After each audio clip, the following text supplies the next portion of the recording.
Wow. Wow. Wow. Wow. 4-0. Ladies and gentlemen, we have just witnessed an absolute demolition. PSG just cannot stop humiliating teams around Europe. It doesn't matter who you are. Small European team, big European team, big fish, small fish, it doesn't matter. PSG will just get rid of you like that. And today, it was Madrid's turn. Absolute humiliation, demolition, thrashing at the MetLife Stadium. And at this point, we're looking for more words to describe this PSG team. Best in Europe? Absolutely. Best in the world? Absolutely. But I think we can go even further. You look at this PSG team under Luis Enrique, and yes, I can confirm that you can compare this team to Pep's Barcelona in 08-09, to Pep's Barcelona in 10-11, to Luis Enrique's Barcelona around 2015. That's how good this PSG team is. They're relentless, effective. They have no mercy, yet they're having so much fun playing football. It's a mixture of so many things, and that mixture is just pouring into every player, whether they're starting or on the bench. And you could just tell at the beginning of the start, you could just tell at the start of the game, this game, there's something in the air. And of course, when you've got Real Madrid's defense helping you, actively helping you to score goals, of course it makes things easier. Of course it does. You just have to look at the first goal. Raul Asensio has an absolute nightmare. He's had a nightmare this whole tournament. Concedes a penalty against Al Hilal. He's at the root of that penalty. He's the cause of that penalty, rather. Gets himself sent off against Pachuca. Gets back in the starting lineup today, and this is what he does. Antonio Rudiger, by the way, that action resulted in the goal, first goal. Antonio Rudiger, what on earth was he trying to do? I don't know. Only God knows. Dembele's through, 1v1, slots it in, 2-0. The third goal, more Real Madrid disaster. People not tracking their man, people not tracking back. Achraf Hakimi has a 1-2 with the midfielder that he played it to. I can't quite remember off the top of my head. Then he plays a 1-2 with Dembele. Dembele plays Hakimi through on goal all by himself.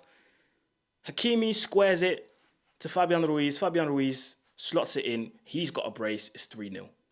After 24 minutes, the game was already done. PSG did all the damage they needed to do.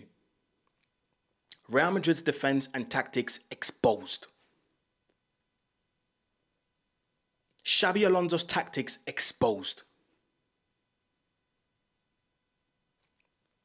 Wow. I was stunned, I have to say. I was absolutely stunned. But at the same time, I was also amazed by how effective PSG were and how ruthless they just were. They were absolutely ruthless. Yes, they gave Real Madrid the necessary respect, but they didn't give them too much respect to the point where they're like, we're a little bit scared here. We're not gonna. No. They came into this game with a mentality of, we're the reigning champions of Europe. We're up against the record holders of the Champions League. But listen, we're not scared of them. And this is exactly what you saw.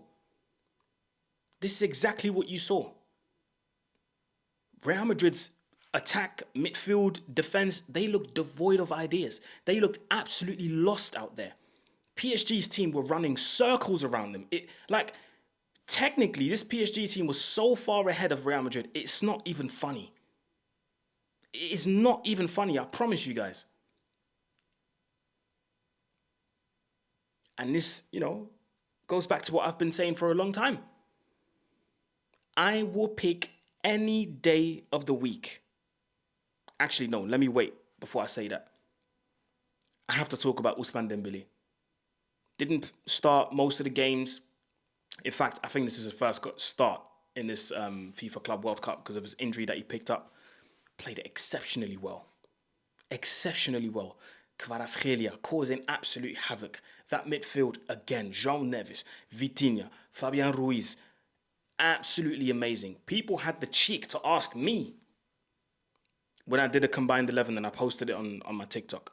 For those who are watching on YouTube right now, you may not know, but I posted it on my TikTok. And people had the cheek to ask me, how dare you put Fabian Ruiz over Bellingham or Valverde? Valverde, the one who gets shifted around to every position possible. Doesn't have a fixed position. Don't get me wrong, he's a good player. But today he was playing right back. Does an established midfielder get shifted around like that? Yeah, sorry, today you got to play right back, mate.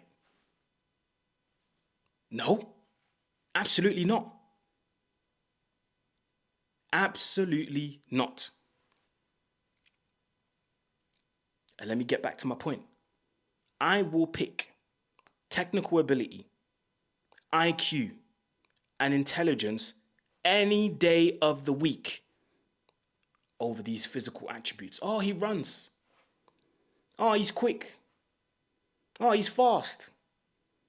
Oh, he's physically strong. Oh, physicality. Miss me with that.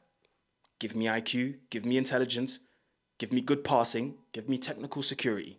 Give me all of that. And the result, Fabian Ruiz, João Neves, and Vitinha. Not the strongest. Not the strongest, especially them two little men there. João Neves and Vitinha. Not the quickest. But guess what? They've got this. I've always told people that are fans of these physical attributes, when you strip the physical attributes away, Bellingham, Vinny, Mbappe, what else do you have to offer? When you take away the pace, how else are you beating your man?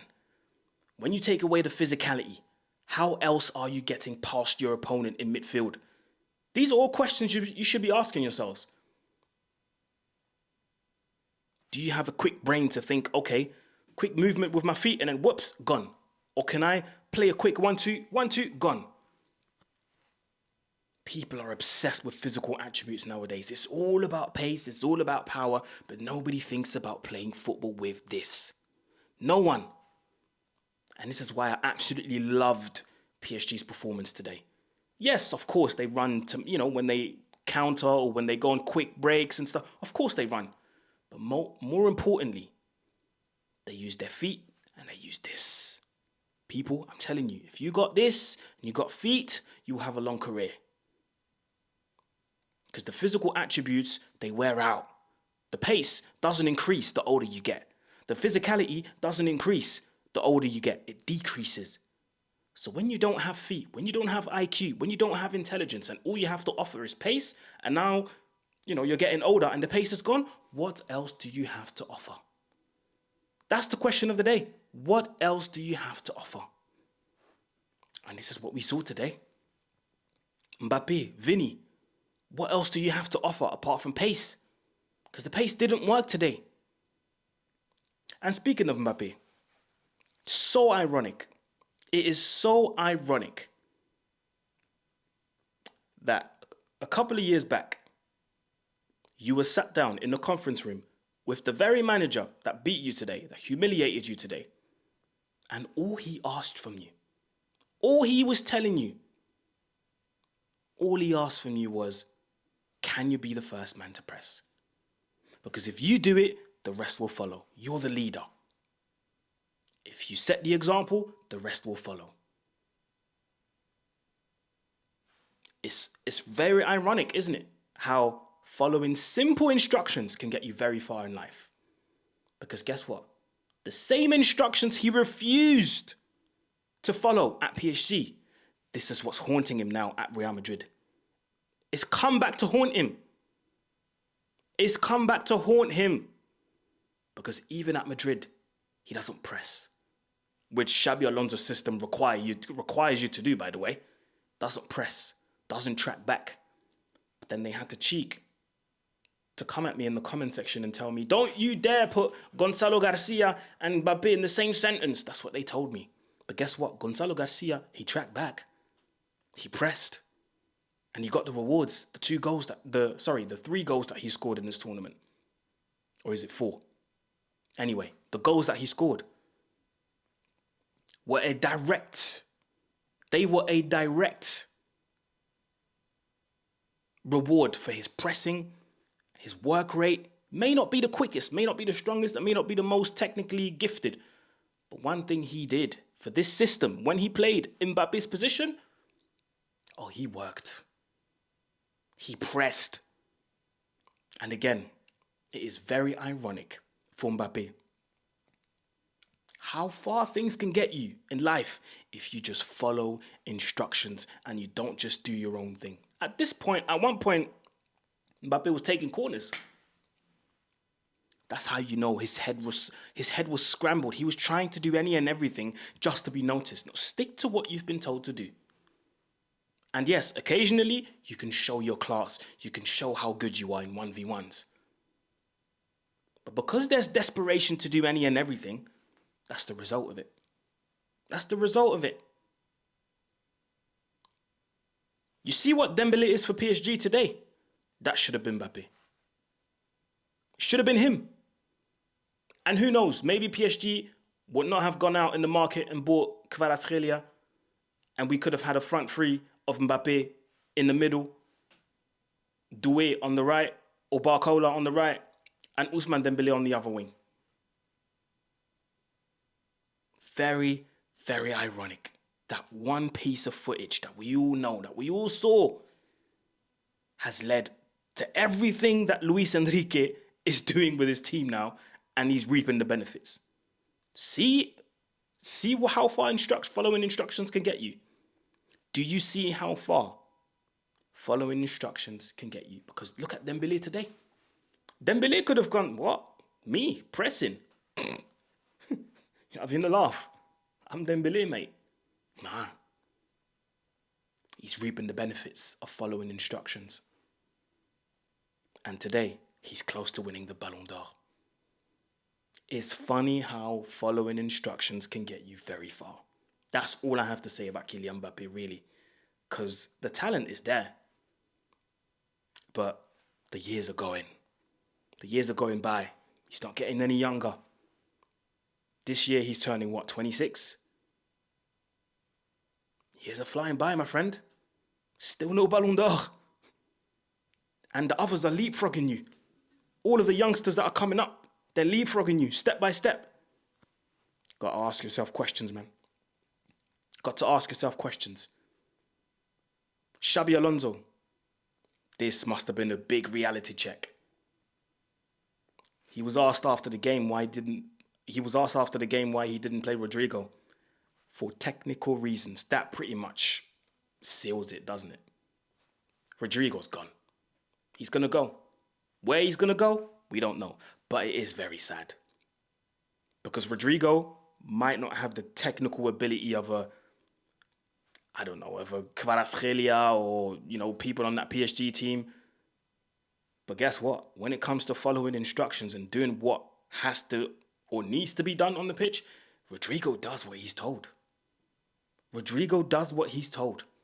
How many times did we all say Rodrigo can play on the left and that's probably his favourite position? But every time he got stuck out on the right by Carlo Ancelotti last season, he was doing his job. Sometimes, yes, he did drift in with his right and then slapped it in with his left top bins. He can do that. That's how gifted he is.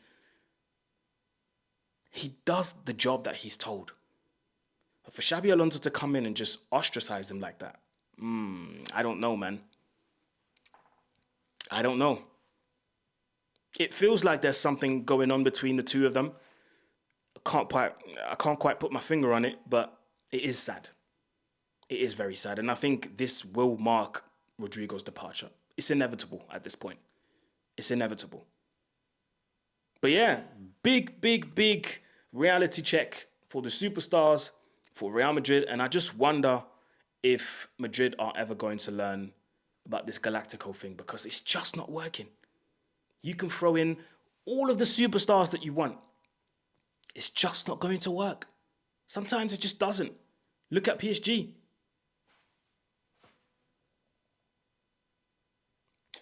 It's sad, man, because this Madrid team has some really good profiles in there, man. Some really good profiles, but looking at the way they're playing today, it might just look like another title for Barcelona. It might just look like in the Champions League, Madrid will fall short again at certain points. I don't know. You guys let me know in the comment section below. If you made it till the end of this video, go in the comment section and type in Allez Paris. That's ALLEZPARIS. So yeah, make sure you go ahead and do that. It's road to 20K, closing in on 17, as mentioned before. Like, share, comment, subscribe, people. Thanks for watching, and I shall see you during the rest of the week. And of course for the final. But I'll put out another video on my TikTok of a combined 11, and you guys go and check that out. Anyway, people, like, share, comment, subscribe, and I'm out. Peace.